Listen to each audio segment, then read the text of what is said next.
We'll move on to Surat Al Mumtahinah. Surat Al Mumtahinah or Al-Mumtahinah. Again, it has both wording. Just like Al-Mujadalah can be called Al-Mujadalah. Both wordings are correct. And Al-Mumtahinah, within this juz' from Al-Mujadalah to Al-Tahrim, or this cluster between Mujadalah and Tahrim, this Madani cluster, it's all surahs that were revealed in Medina, that talk about aspects of organizational aspects of the Muslims' lives. Surat Al-Mujadalah talk about organize the lives of Muslim individuals with Muslims within the community, whether with their spouses or their Muslim brothers, or with leadership or their counterparts. Surat Al-Hashr talked about relationship within the confinements of citizenship and dealing with people who maybe aren't similar to you, but still within a country, and what betrayal actually turns into, and it went through the technicalities of that. Surat Al-Mumtahinah talks about organizing the relationships between Muslims and non-Muslims. Non-Muslims, combative, non-combative, and those who accept Islam. All right, so these are the thing that it looks at. So it talks about the relationship that we have. It's very relevant. It's extremely relevant surah to learn for sure, because of the fact that it talks about that. It explains specifically, again, outside of the confinements of citizenship, which is what Surat Al-Hashr talked about. Surat Al-Hashr looked at it as in, this is the country. Here's who's living in it.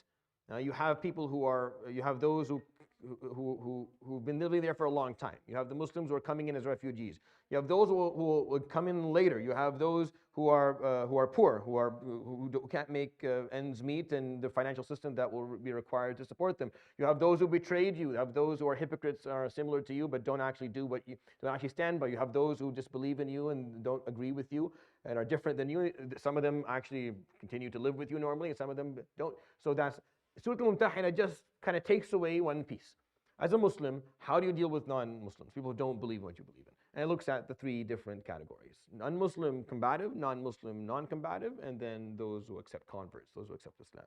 And it's very important because a lot of the uncertainty or the lack of clarity when it comes to what perspective Muslims have with non-Muslims will fade away once you understand Surat Al-Mumtahinah in depth. When you read the whole surah in some degree of depth, because it really does explain things very clearly. It leaves no room for ambiguity. It's only 2 pages and a half, but for sure it has a lot to learn for us to learn from. The beginning of it, so Surat Al-Mumtahinah is a late Madani surah. Again, it's one of the later ones, as most of this juz' is. They're later surahs. It happened right after or during the time of Fatah Makkah, just around Fatah Makkah time. The first verse that we're going to read together, the first 3 actually, they quote a certain incident that I'm going to share with you. I'm going to tell you the story so you understand the incident. And then the 3 verses afterwards are commentary on that incident in terms of how we're supposed, again, it's all talking about our relationship with non-Muslims and how it should be. And it's very revealing because it shows you what the norm is. What the norm is. The norm is your relationship with human beings is based on love. It's based on compassion. That is the norm. The Quran, because that's the norm, points out when that shouldn't be the case. When the case here, they're combative with you, they're harming you, you can't continue to treat them as if they are compassionate or that they see you equally. You have to stand your ground and you have to defend yourself and fight back. The Quran needing to do that means that the norm was always that, and that is the case. That's why all of the Quran is always reminding the Muslims that your love has to be directed to the right group, to the group that actually respects you, sees you as equal. That's why Surah Al-Tawbah, people don't understand this. The Quran is not telling Muslims to become less compassionate, not at all. The Quran is just explaining to Muslims where it becomes problematic if you do so. Meaning if you don't know who to defend yourself from, protect yourself from, not to be vulnerable with, then you're actually ruining, you're sabotaging your own country, your own nation, your own faith, because you're not protecting yourself appropriately. And the fact that the Quran had to do that all the time meant that the norm or the basis for all Muslims, what they were taught to show rahmah. And that's what the Quran is. The Quran talks about compassion and rahmah. Allah is ar-Rahman ar-Rahim. That's what's repeated in the Quran all the time. That's the baseline for all Muslims, that we show compassion and love to everyone. And then the Quran comes and says, okay, but this group and this group and this group, you have to be aware. You can't do that unconditionally. You can't do that without restrictions. And That has to be the case. And that's an important realization when you're reciting the book of Allah subhanahu wa ta'ala. And this surah is going to kind of point that out a bit clear, more clearly. So what happened was when the Prophet ﷺ had the intention to go for Fatah Makkah, some mufassirin, some of the scholars of tafsir, will say that this story happened when he was trying to go for Umrah al-Hudaybiyah, the Umrah that led to the Treaty of Hudaybiyah. So they differ on whether this story happened then or there. My preference, or what I believe is more accurate, is that this happened when the Prophet ﷺ had made the intention of going for Fatah Makkah, meaning after they had broken the treaty that they signed in Hudaybiyah with the Prophet ﷺ, and they slaughtered a lot of Khuza'a, Bakr, which is one of the tribes that were in alliance or had allegiance with Quraysh, and Khuza'a was one of the tribes that had allegiance or alliance with the Prophet ﷺ, the Muslims, and Bakr basically slaughtered the people of Khuza'a on their way to Umrah, and they killed maybe a couple of dozen of them. Some of them were killed in the Haram, trying to seek refuge in the Kaaba. So the Prophet ﷺ said, okay, they've broken the treaty. Now we move. Abu Sufyan wanted to try and save the day, and he went to Medina, to the Prophet ﷺ, and told him, I want to renew the treaty.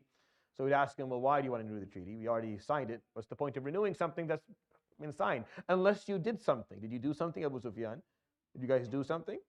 And he said, no, nothing was done. Are you sure? Nothing happened? Why? I mean, it's awkward that you're here and you're asking to renew something that we just signed a year ago, and no one has broken their covenants yet.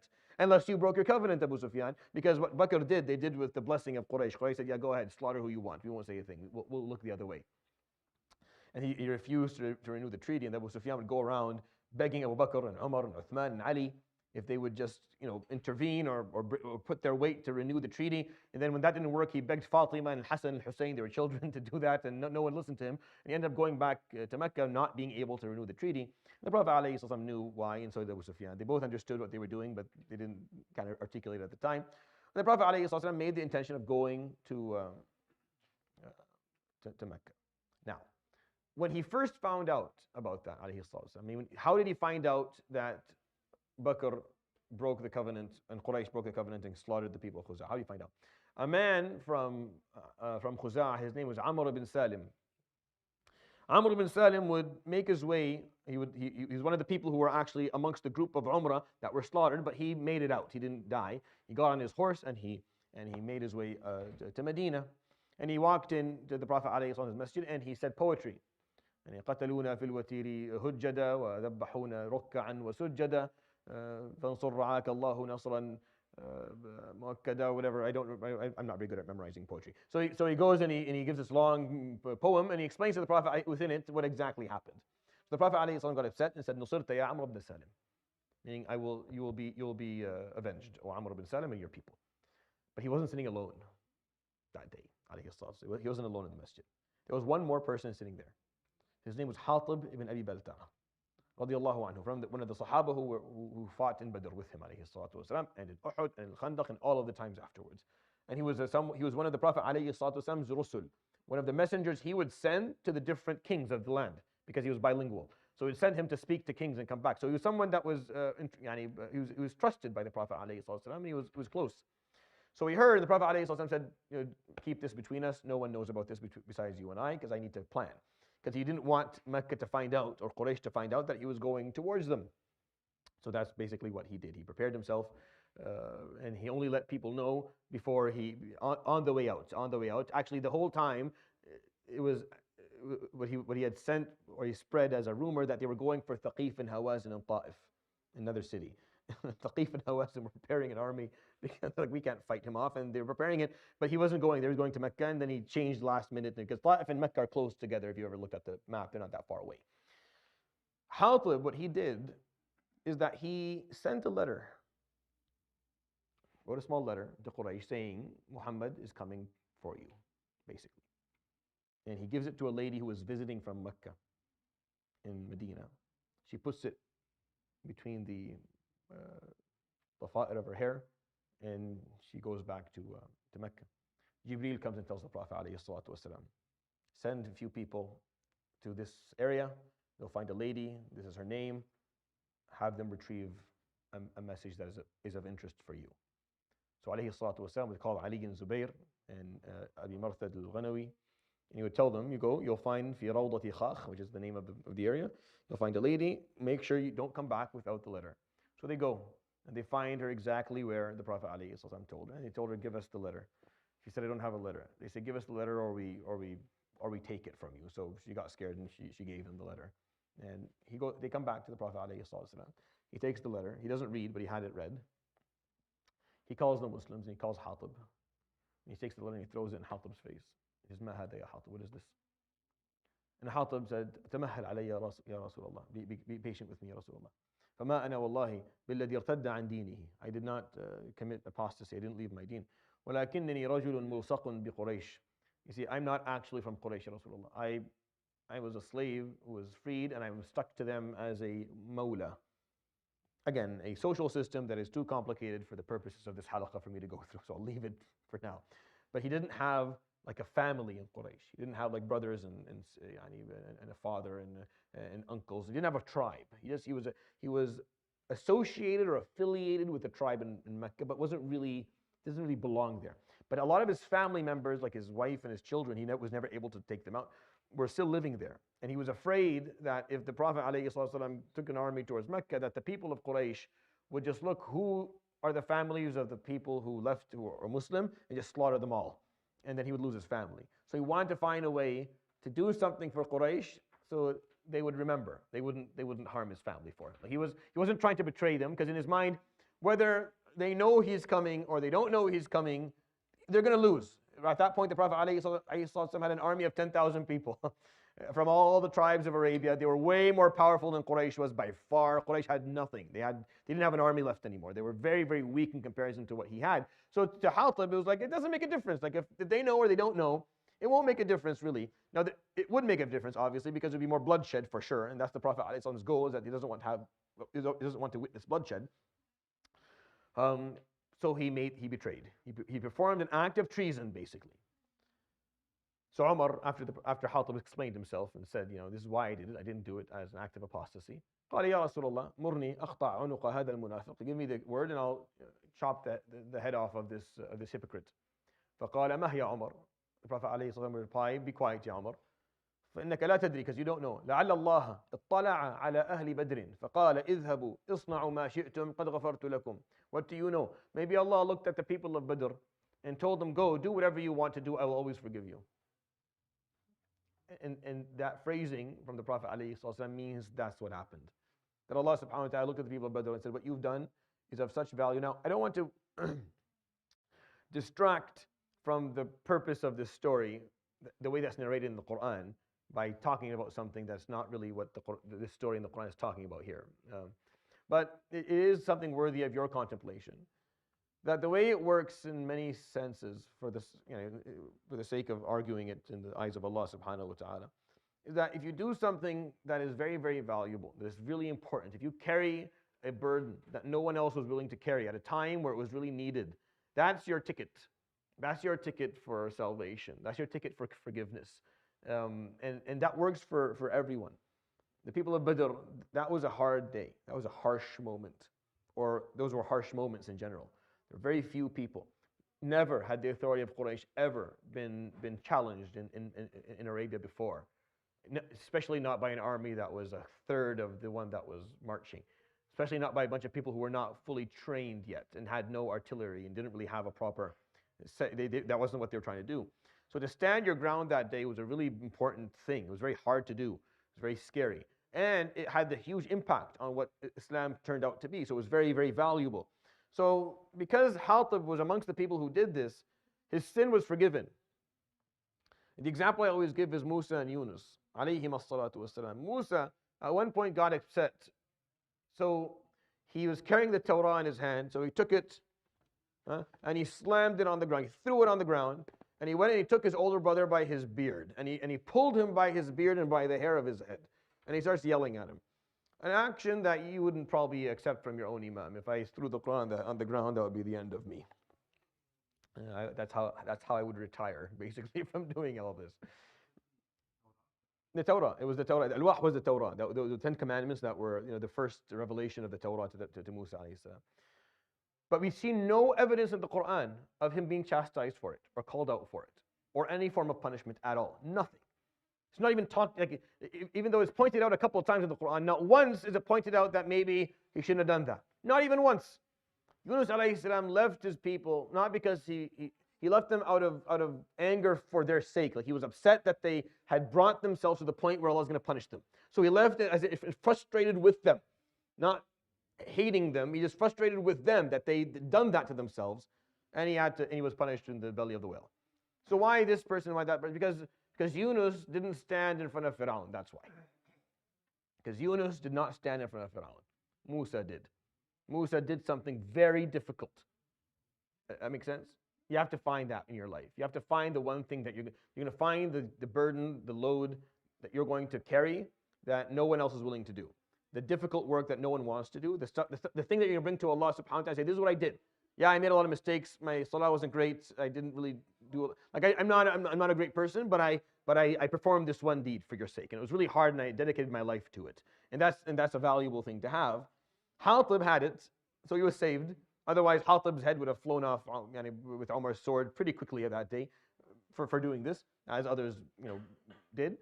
But because Hatib had stood there on the day of Badr, he was pardoned. He was pardoned. So think, what is it that you can do so that you get pardoned too? What is it I'm going to do where I can find myself saying, I didn't do much, but I did this. Hopefully this is. It has to be something that benefits others, by the way. It can't be something that you do only for yourself. It has to be something in it for the ummah. The nation has to benefit from what you do. You have to do something that you intended to benefit the ummah of the Prophet ﷺ. Anyways, so that's the story. So Allah subhanahu wa ta'ala, after this story, would reveal the beginning of Surat Al Mumtahinah.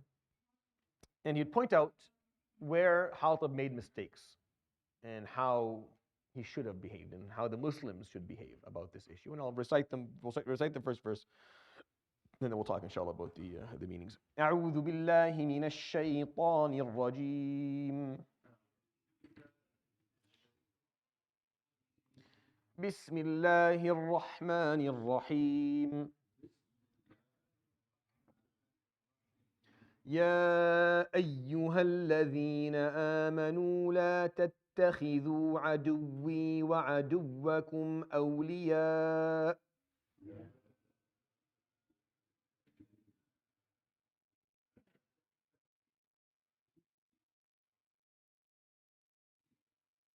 Very good. So this is a long ayah. So I'm not gonna do the repetitions. Like I'm not gonna recite it the way you would recite it if you were doing a khatma of the Quran or reciting in salah, just to make it easier for you. It'll also take us like 15 minutes to get through it. So I'll just stop and continue the word after, even though when it comes to the ahkam of waqf and ibtida, meaning the rulings of stopping and then restarting a recitation within a verse, there's a lot of rulings there. Like there's a lot of linguistic rules that you have to follow. I'm not gonna bore you with them here today. And we're not gonna follow them specifically. It doesn't really affect our ability to understand things because we're not stopping in the middle of the verse anywhere. I'm just letting you know that is a ruling that's important. تلقون إليهم بالمودة وقد كفروا بما جاءكم من الحق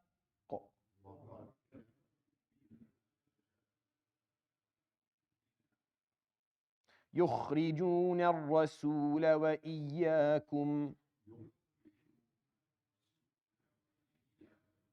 أن تؤمنوا بالله ربكم إن كنتم خرجتم جهادا في سبيلي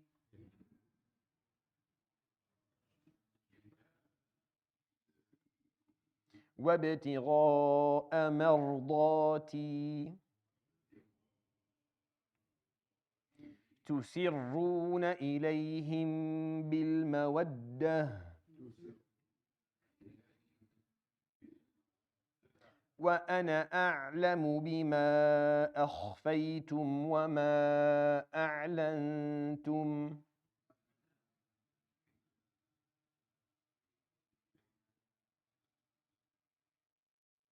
وَمَن يَفْعَلْهُ مِنكُمْ فَقَدْ ضَلَّ سَوَاءَ السَّبِيلِ.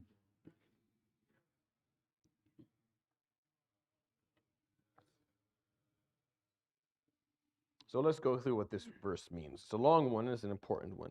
O those who believe, لا تتخذوا عدوي وعدوكم. Don't take your enemy and my enemy, because he's differentiating here between having a personal enemy versus having an enemy of the nation, of the ummah of the Islam. And it's a very important distinction that he's adding here, subhanahu wa ta'ala, because you can have enemies. You can have your own enemies in life, and that's these things happen. And Muslims, as groups, as smaller groups within the ummah of Muhammad alayhi salatu wasalam, can be enemies, but they're not enemies of Allah subhanahu wa ta'ala. So this verse does not apply to that. We're talking about the enemy of the Muslims in general, meaning those who, and what defines animosity is going to be talked about in verse number 8 and 9. So I'm not going to wait until then because I need you to understand it now, but you'll see.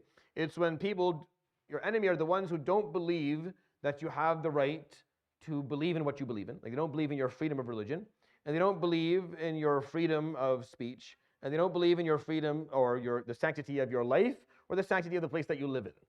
Meaning they're willing to displace you, willing to kill you, or willing to take away your right to believe in whatever you believe in. That is what defines animosity of Muslims within the Quran.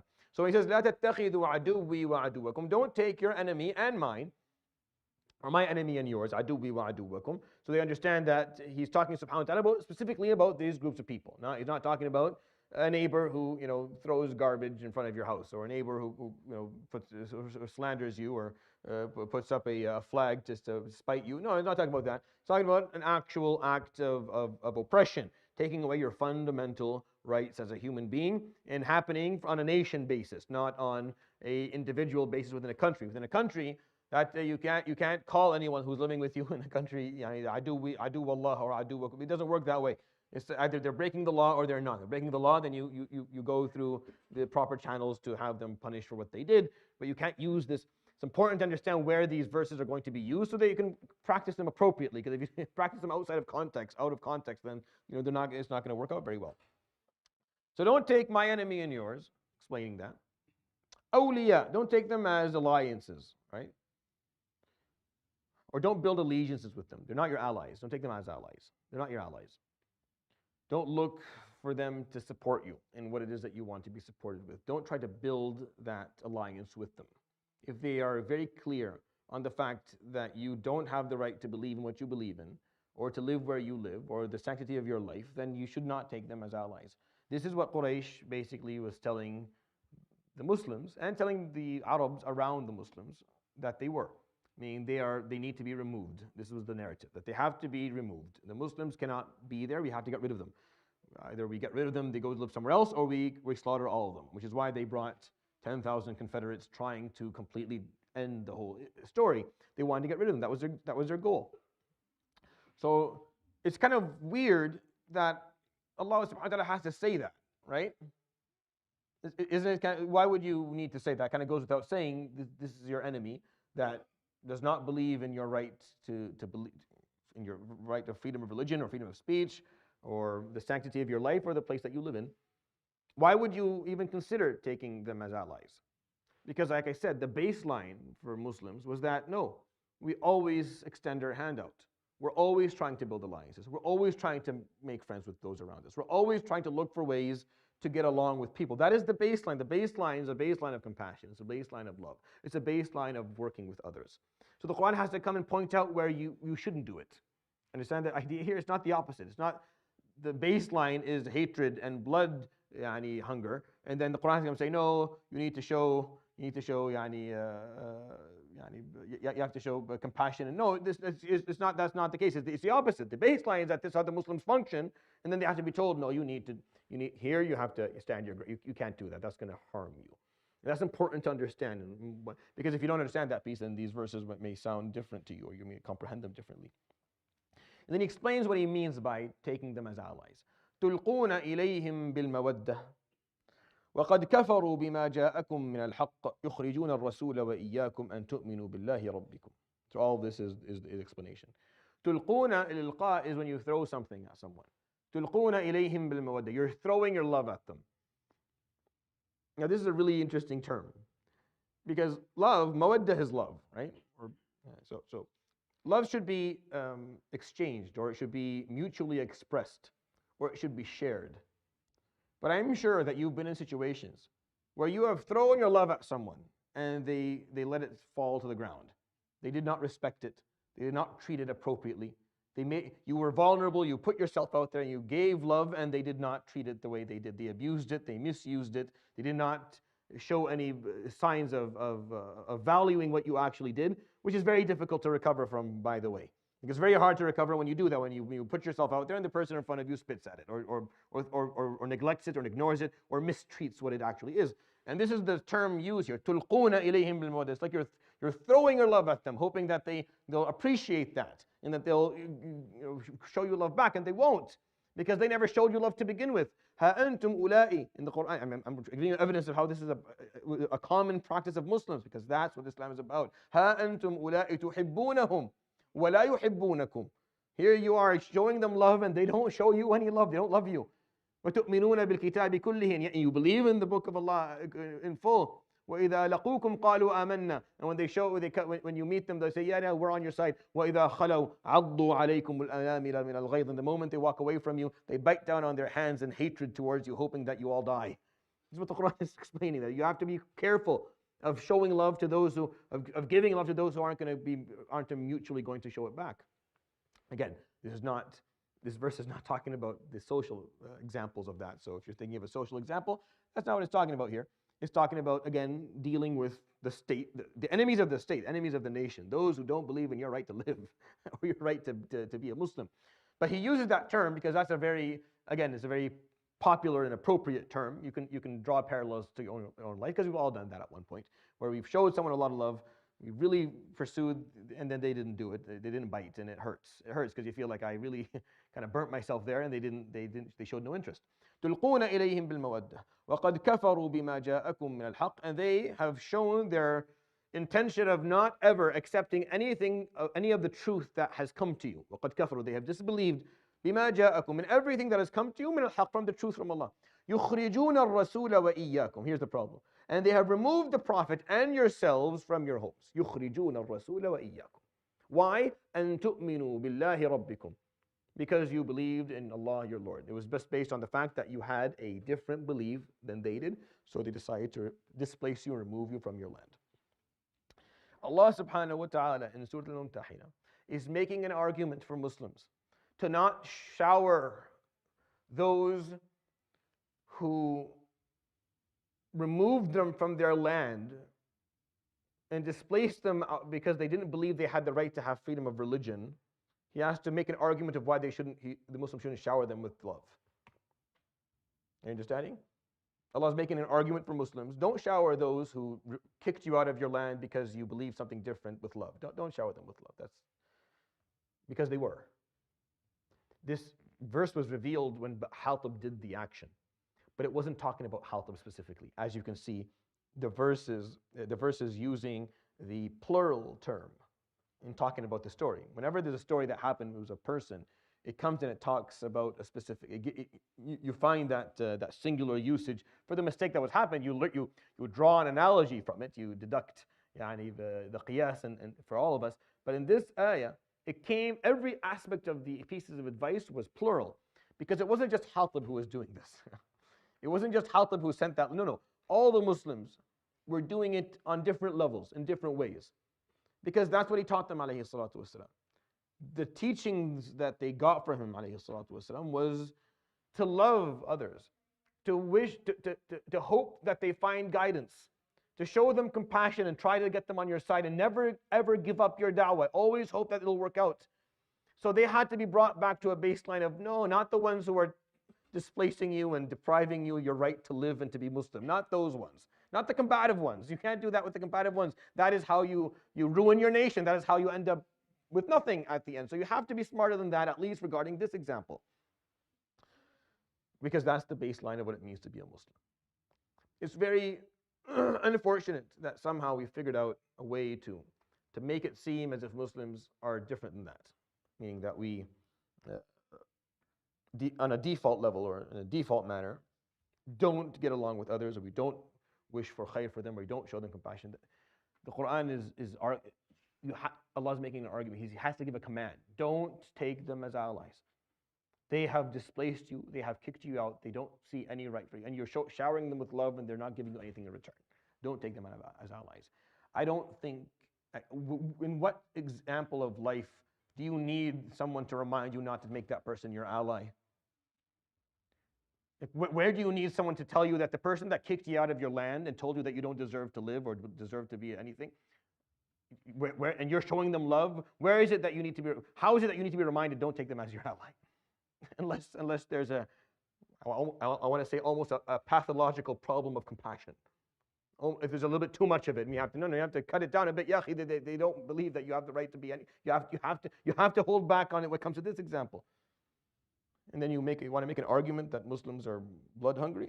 Again, people don't read the Quran. They don't. تلقون إليهم تلقون. You're throwing your love بالمودة. وقد كفروا بما جاءكم من الحق يخرجون الرسول وإياكم. They removed you. Why? أن تؤمنوا بالله ربكم. Just because you showed a belief that they didn't have. You believed in Allah, your Lord, and they don't. إن كنتم خرجتم جهادا في سبيلي وابتغاء مرضاتي. So he adds a condition. He says, don't take them your allies. After he explained what allies meant and why. If you truly, once you left your country, when you were removed and displaced, you left, and in your hearts you had left with the intention of striving for my sake and looking for my compassion and pleasure. Jihadan fi sabili, you left to strive. Jihad is to strive. Fi sabili, meaning on my path. وَابْتِغَاءَ مَرْضَاتِ. Ibtigha, meaning you're seeking something. Mardati is Allah subhanahu wa ta'ala, rida is Allah subhanahu wa ta'ala's satisfaction. So if you left when you were displaced, you left, and your intention was that you were going to strive on my path and seek my satisfaction, then don't take these people as allies. He had to also bring his weight in, subhanahu wa ta'ala, to convince the Muslims not to show the people who tried to kill them and continue to try to kill them and take away their rights, not to show them love. That's what being a Muslim is like. That is what they learned from him, alayhi salatu wasalam. This is the level of compassion they had learned from him. So the Quran had come to say, no, if you truly believe in Allah, if you truly want to please Allah, if you truly strive for Him, you have to cut it off at this is where it ends. No, the people who don't believe in your rights to live and be Muslim, and displaced you openly, they've kicked you out of your country, you don't shower them with love. You hold that back. It doesn't say go after their children, or just don't shower them with love. Don't make them your allies. Just don't make them your allies. It's not appropriate for you to do that. It's a very, in my opinion, it's an extremely powerful, the context of what's being said is extremely powerful if you understand it. Because it tells us a lot about who we are, and it tells us a lot of what the Quran is trying to establish. Because you're not protected if you do. You're not being wise, and you're not protecting yourself if you don't know where to draw a line. This is the example of nations amongst each other. It's also the same example you would find on an individual level. People who don't respect you, people who abuse you and mistreat you, and you don't shower them with it. No. You have to be smarter than that. You have to be able to take a step back. You have to hold that back, because it's not fair for you as a human being. If the person in front of you does not see your right, does not respect you or see your right to be independent or to be your own person, then you shouldn't. You should not. Shower them with love, at least, because that's just not appropriate. But when you look at how people live, you can understand why this would be a command in the Quran. The ayat goes on a little bit to describe what the Muslims are doing. The ayat would be enough for me to end there. But no, he goes a bit farther. تُسِرُّونَ إِلَيْهِمْ بِالْمَوَدَّةِ. You secretly have your hearts filled with love for them. تُسِرُّونَ إِلَيْهِمْ بِالْمَوَدَّةِ وَأَنَا أَعْلَمُ بِمَا أَخْفَيْتُمْ وَمَا أَعْلَنْتُمْ. And I know what you hide, أَخْفَيْتُمْ, and what you make public. Publicly, you hold the stance that no, there are enemies and we will fight them. But deep inside, you have a lot of love for them. You understand? This is what the Muslims were like. They were people who, yes, they were our enemies, but deep inside, we would love for them. We love them. We want them to become Muslim. We want them to be better. تُسِرُّونَ إِلَيْهِمْ بِالْمَوَدَّةِ وَأَنَا أَعْلَمُ بِمَا أَخْفَيْتُمْ وَمَا أَعْلَنْتُمْ. Another understanding of this ayah, actually, is تُسِرُّونَ إِلَيْهِمْ, you give them information secretively based on love when you shouldn't have, which is referring to the mistake of Hatib ibn Abi Balta'a and mistakes of a few others that didn't go public. Meaning a few other people did this as well. It just didn't go public. It was caught early on, and the Prophet ﷺ, out of the intention of sitr, did not make it, we don't know the names, we don't know exactly what he did. تُسِرُّونَ إِلَيْهِمْ, you are secretly offering them information, giving them secrets out of love, بِالْمَوَدَّةِ, with the base of love, when you shouldn't do that. وَأَنَا أَعْلَمُ بِمَا أَخْفَيْتُمْ وَمَا أَعْلَنْتُمْ. And Allah is saying, and I know that which you have concealed and that which you have revealed and made public.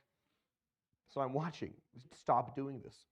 وَمَنْ يَفْعَلْهُ مِنْكُمْ, and those who continue to do this, فَقَدْ ضَلَّ سَوَاءَ السَّبِيلِ. They have, ضَل is from ضلال, is when you go astray or when you lose your path. فَقَدْ ضَلَّ سَوَاءَ السَّبِيلِ. سَوَاءَ السَّبِيل, السَّوَاء meaning is equilibrium, and السَّبِيل is the path, meaning the equilibrium path, the path that is incorruptible or straight, meaning you've gone astray from the straight path by doing that. And that's what he taught subhanahu wa ta'ala here. You need to protect yourself. You have to make sure that you don't shower with love those, and make them allies, those who don't believe that you have the right to live. This is the basis of any relationship that exists between Muslims and non-Muslims. And honestly, again, if you just read this verse, you would understand exactly what it is that we're required to do in the surah. But the surah will go on and explain things to make it crystal clear how it is that we, as Muslims even, forget about like the Western world and how they play their propaganda during the early 2000s and maybe a little bit afterwards. As Muslims, how we lost our way in understanding our own faith. Meaning, because here's the problem with what happened after 2001. And it started before that, I'll be quite honest with you. It started before that. But it for sure hit its peak right after 9/11. 20, oh my God. It's 20, I was going to say 12 years ago. It's 22 years ago. What happened at that point is that not only did they broadcast this to the world, so the world believed it. No, the actual problem was that the Muslims believed it. The problem was that the Muslims believed it. This was the problem, is that the Muslims started to believe that our faith is blood hungry. Our faith is based in its essence on wanting to fight everybody and kill everybody and remove them.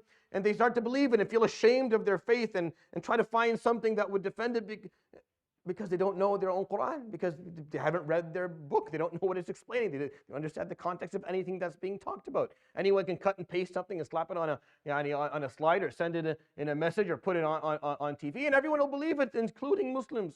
And that was the biggest loss. That was the loss. That was the real loss. Everything else doesn't matter. What people believe doesn't really matter that much. It's what we ended up believing. It's how we became uncomfortable when the word jihad was used. It's how we became uncomfortable when we talked about Muslims' relationships with non-Muslims. I have yet to give this talk on this surah once and start out and say this is the relationship with Muslims and non-Muslims and not see people uncomfortable, even today. I have yet to do it and not see visibly people feeling uncomfortable that this is what we're going to be talking about. This is surah that's always been the least attended amongst the series that I end up doing. Because people, there's that feeling. What is he going to say? Is he going to say something? What do you think I'm going to say? What do you think I'm going to say? Huh? If you think anything else of what you're hearing right now is you don't know your deen properly. And no one with a straight mind will sit here and say anything else. And that's a problem, that we still have that doubt. Will he say, what if he does? Yeah, it's like when people come here and they're snooping around and I joke with them and say, no, come on in. You can see we only have one room that plans building bombs. The rest are all kind of totally kosher. But it's just one room. You're welcome to go. What do you think we're doing here? What do you think we're doing? What do you think happens? What do you think Muslims come and do? SubhanAllah. We've allowed the lie to penetrate. We've allowed the lie to penetrate into our own hearts and minds and souls, and we've accepted it, and it's very sad. Well, it is. And I'm saying this because I deal with younger people. So you can't, I'm saying this is a fact.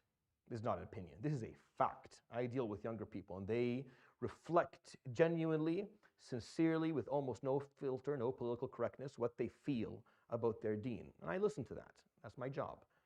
And that's what they believe. That's their problem. This is their problem. This is what they were led to believe. They believe it from the environment of their own homes. They were allowed to believe that and feel that, yeah, you don't talk about this part of Islam because it's a little bit messed up. Or, we don't know what's going to, because they don't know. People are scared of doing tafsir with the tawbah. Wallahi. Should I tell this story? Well, I don't know if I should tell this story. I feel like some people get upset. I was asked not to do tafsir of that surah 10 years ago in this city. I was asked not to do tafsir of that surah because I was telling them I'm going to do tafsir of the Quran. This is what I love doing. They asked me not to do that surah 10 years ago. Like, why? What do you think I'll say? What do you think I'll say? What are you insane? Have you not read the surah yourself? What did you read? Like, have you read it? Surah At-Tawbah is the most merciful surah in the Quran. It's called Tawbah. It's called repentance. The strength in it it's contextual. You have to just understand. Once you understand the context, it's a surah that is convincing Muslims to be extremely, extremely compassionate with the people who continue to betray them. But to draw the line so that no more Muslim lives, innocent lives, there's no more bloodshed within their own nation. SubhanAllah. This is the reality of what we are dealing with. He had to make a case, subhanahu wa ta'ala, bringing the weight of his satisfaction and striving for his sake to convince the Muslims to stop showering their enemies with love, the ones who not only completely disagree with their right to have freedom of religion, but displace them physically from their homes and continue to advocate for that. And he has to point out, you are secretly still showing them love. You should stop doing that because that is not healthy for you. It's not healthy for you to give love to someone who wants you dead, or wants you to be mistreated, or to be oppressed, or to be persecuted, or not to have the right to live. That's not healthy. There's something wrong with that. You have to get rid of that piece. Yes, be passionate, but not that compassionate. That's no longer compassion. That's problem. That's what this ayah is saying. Just hold that back. The ayah doesn't come and say you need to go and kill them. No, just stop showering them with love. Don't make them your allies. Just don't have them as your allies. Don't continue to pursue alliances with them because it doesn't matter to you. I dare you to find scripture, not religious scripture, political scripture, that is even remotely close to this. I dare you to go find a political statement in the past or present that uses this rhetoric when talking to their own people regarding their sworn enemies. You will not find anything that comes even remotely close to this. And yet you're going to call this deen blood hungry and the Muslims that. Yeah, Sheikh. And then you got us to believe it too. So we have to defend ourselves all the time. You have to feel like your back's against the ropes and you're taking the punches, and you have to run away from certain words and be politically correct on certain things. And we do. Why? How would that happen? Well, I mean, there are reasons for it, but we have to get out of that mentality. We have to break loose. We have to break through the shell of that weakness, of that, a feeling less, a feeling targeted, a feeling that we have to explain ourselves. We have to, or we have to justify why we are what we are. You have to break away from that. You have to get away from it. The younger generations, actually, the reason I have a little bit of hope is that the younger group are much more confident in who they are. They're much more brave. They're not like me. No, I'm still like that. I will probably die like that. I'm not going to change at this point. It's too late. I've lived like this too long for me to figure out how to get out of it. But the younger generation is much better. They're much braver and much more courageous, much more confident in who they are. But we have to make sure that we continue to advocate for that to be the case. I mean, we have to make sure that we help empower them to carry that in their hearts and their minds and their lives, so that they can be ambassadors of the faith without feeling that they have something to defend or something to justify, or something to explain, or feel like they are being questioned in terms of their identity, the way most of us were. I felt that not even here. I grew up in في معقل الأمويين في الشام, and I felt it. I grew up in the midst of the heart of the Muslim world, and I felt it. I felt the same thing. And many people who lived in that part of the world will tell you that. So we protect the next generation from that effect, because you just have to read this ayah out loud. Just read what it's saying and understand it, and you'll be left with a conclusion that this doesn't make any sense unless the background is this. This is the background. The background are people who had an excess of compassion and love towards those who showed them animosity. They had an excess of it. They had to be told to cut it back a bit so that they wouldn't harm themselves. We continue ayah number 2 and 3. إن يثقفوكم يكونوا لكم أعداء.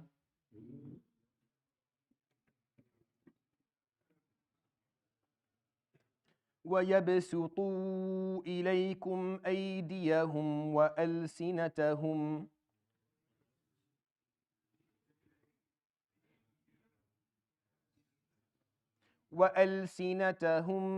بِالسُّوءِ وَوَدُّوا لَوْ تَكْفُرُونَ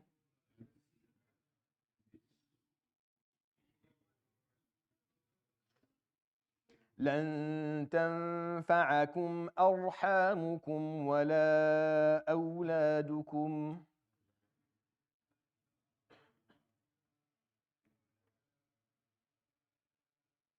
يوم القيامة يفصل بينكم والله بما تعملون بصير. So he continues to make a case, subhanahu wa ta'ala, in the next two verses, so it's not over. إِن يَثْقَفُوكُمْ, if they have strength over you.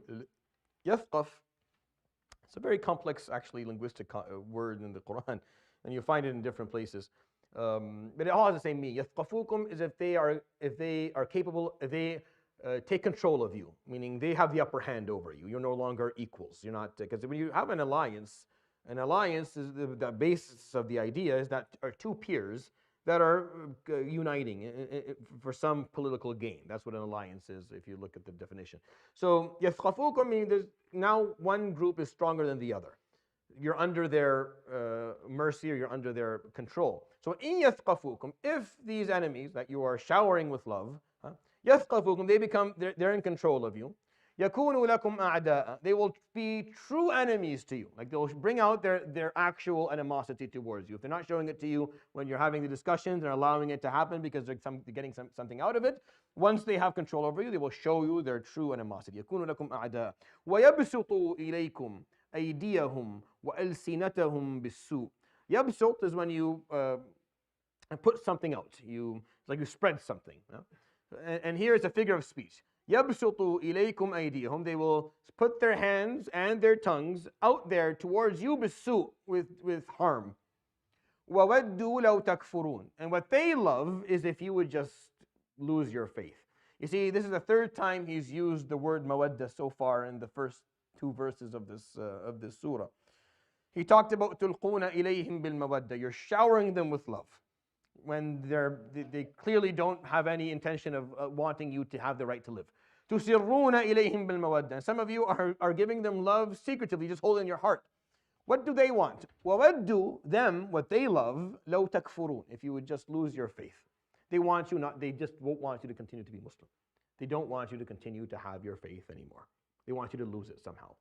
And they'll do whatever they have to do. If they have the upper hand, they will show their animosity. And they'll extend their power and their words to harm you, hoping that you finally lose your faith and you lose what you've got. Again, he's just making a case, subhanahu wa ta'ala, why they have to stop showering them with love. The three first verses of Surat Al Mumtahinah is just Allah subhanahu wa ta'ala explaining to the Muslims why they should not shower with love the people who don't see them to have rights. That's it. The third one, لَن تَنْفَعَكُمْ أَرْحَامُكُمْ وَلَا أَوْلَادُكُمْ, and even if they're related to you, those blood relations, and even if these people are your children, the fact that this relationship of having a child or a parent, لَن تَنْفَعَكُمْ, it will not benefit you. يَوْمَ الْقِيَامَةِ يَفْصِلُ بَيْنَكُمْ, on the day of judgment, Allah subhanahu wa ta'ala will clearly differentiate between all of you. Not based on blood, not based on family relations, not based on any of that. يَفْصِلُ بَيْنَكُمْ, based on what you did with your life, what you believed in, and what rights you allowed others. That's how it's going to be. So show them whatever love you want. If they don't believe in your fundamental rights of being Muslim and living in your land, then that won't help them. And it won't help you either. And on the day of judgment, Allah subhanahu wa ta'ala will hold everyone accountable and differentiate. Wallahu bima ta'maluna basir. And Allah subhanahu wa ta'ala is watching all that you do. And he used the word basir here, subhanahu wa ta'ala. Because when it comes to taking allies, see, if you use the word khabir, it's really, subhanAllah, the degree of accuracy sometimes is, if you use the word khabir, it would go against all of my arguments. everything that I'm saying. It would go against it by saying, he's saying, because khabir is used to point out Allah's knowledge of that which is unseen, which is used in the heart. He is not interested in you becoming a savage inside. He doesn't want you to hate people on the inside. He just wants you to stop showering people with love physically, those who don't believe in your rights. Don't do it openly. So he says, Basir, I'm seeing what you're doing. Stop doing it openly. If he says Khabir, then he's also pointing out don't have it on the inside. But he doesn't want you to lose what's on the inside. He just wants you to stop doing what's apparent and what's open. Because that piece is problematic. Because that piece, if you're taking an ally, someone who does not believe in your fundamental rights, and you're showing them love, that's a problem. That is going to ruin your state, ruin your nation. That is going to lead to your demise. So he pointed out Basir because he's talking about actions that are visible, actions that are physical. He doesn't care. Here, he's not interested in telling you need to lose the love inside of your heart. No, he does use Khabir. Understand? This is the degree of accuracy that he uses, subhanahu wa ta'ala. Because you can say, well, what about the stuff that are unseen? He's not talking about the unseen stuff. No, continue to have that. Of course you're supposed to have that. Isn't that what he did, alayhi salatu wasalam, the day of Uhud? He's bleeding from his head and his face. Hamza just died.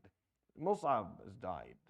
You're talking about great names, people that the Prophet ﷺ considered as his right hands. ﷺ. They just passed away. It's a very bad day.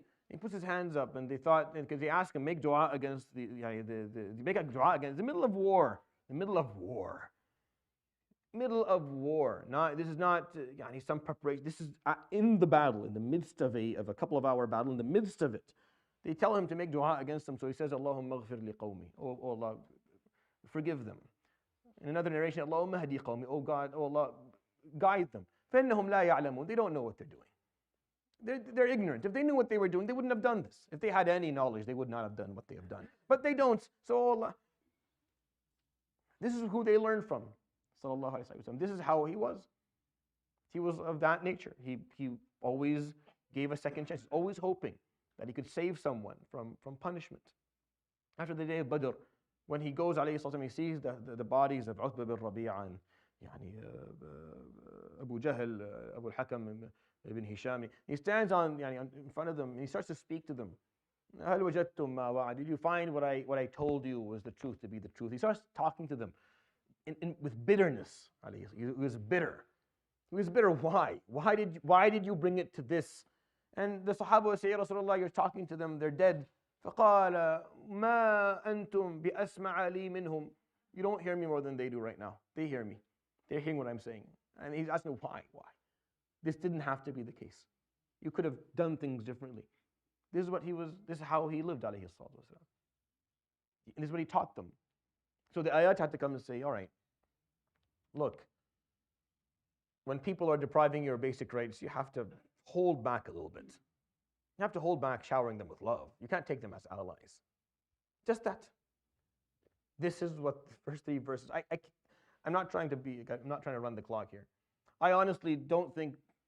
I think you have to take some time to think about this, because if you fully appreciated what this was, you would be as in awe as I am. Even though this is like the 15th time I've explained these verses. They're just they're mind-boggling. Because I don't understand what mentality would allow this verse to exist. I can't imagine it in myself. If I try to think to be like that, I can't be like that. I can't be in a position where this verse would be relevant to me. I can't imagine myself in a position where my enemy, the person who does not believe in my freedom of religion, displaced me from my land. I can't find myself in a position where I still wish good on them. Forget about showering them with love. I don't wish good on them. I can't see myself in a position where Allah has to tell me, stop showing them love. I just can't see that. Like, I can't put myself in a mental state where that's the case. No matter how much I stretch it, no matter how much I lie to myself. No, I could be that good. I start actually convincing myself that I'm that good. I'm not that good. I'm not even close to that good. I won't even come remotely close to that. But for Allah subhanahu wa ta'ala to make this argument with the Sahaba is saying something about the nature of these human beings. And this is how they were. They weren't out for blood. And the moment someone who showed that they were out for blood, they got rid of them. The Muslims weren't allowed to speak that way. On the way attached to this story, when they entered for Fatah Mecca, the Prophet ﷺ had carrying the banner that day a man called Sa'd ibn Ubadah. And he was one of the head of Al-Khazraj, the largest of the two tribes, or the larger of the two tribes of Medina. He was carrying the banner. And entering Mecca that day, he would say, اليوم يوم الملحمة اليوم يذل الله قريشا. Today is the day of blood. Today Allah will humiliate Quraysh. So the Prophet ﷺ stopped the whole army and he took the banner away from Sa'd publicly. It was very humiliating for this gentleman who stood by the Prophet ﷺ in every single. He was there for Badr, he was there for Uhud, he was there for Khandaq. He was actually quite instrumental. Sayyidina Sa'd ibn Ubadah, a great Sahabi, radiallahu anhu, very instrumental many times. But that day he said something that was not reflective of the mentality of Muslims. So he took away the banner and he gave it to his son Qais ibn Sa'd ibn Ubadah, not to break his heart. And he said, اليوم يوم المرحمة اليوم يعز الله قريشا. Today is the day of mercy. Today Allah subhanahu wa ta'ala will grant high status to the people of Quraysh. Why? Because they'll finally accept this and that will only benefit them. It'll only benefit them.